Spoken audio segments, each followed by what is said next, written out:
আসসালামু আলাইকুম। স্বাগত জানাচ্ছি দৈনিক আর নিউজে। জানিয়ে দিচ্ছি এ পর্যন্ত সর্বশেষ সংবাদ শিরোনামগুলো। দ্বিতীয় দিনের মতো শাহবাগে ছাত্র জনতার অবরোধ, যান চলাচল বন্ধ।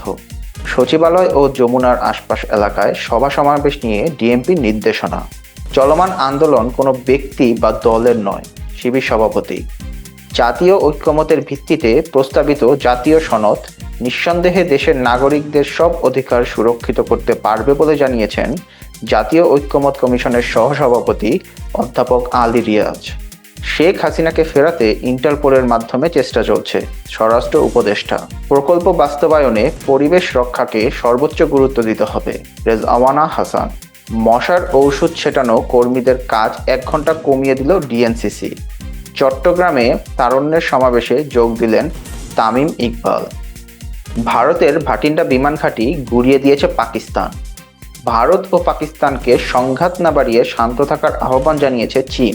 দেশটির পররাষ্ট্র মন্ত্রণালয় শনিবার এ তথ্য জানায়। পাকিস্তানে নিরাপত্তা পরিস্থিতির অবনতির প্রেক্ষাপটে মার্কিন মিশনের সব কর্মকর্তা কর্মচারীর চলাফেরায় সীমাবদ্ধতা আরোপ করা হয়েছে বলে জানিয়েছে যুক্তরাষ্ট্রের পররাষ্ট্র দপ্তর। সাইবার আক্রমণের শিকার ভারতীয় সেনাবাহিনী। মোদির শহরে 3 ঘন্টা উড়ল পাকিস্তানের ড্রোন। আমাদের পাশে থাকার জন্য ধন্যবাদ। আশা করি সামনে আমাদের পাশে থেকে আপনারা সমর্থন জুগিয়ে যাবেন।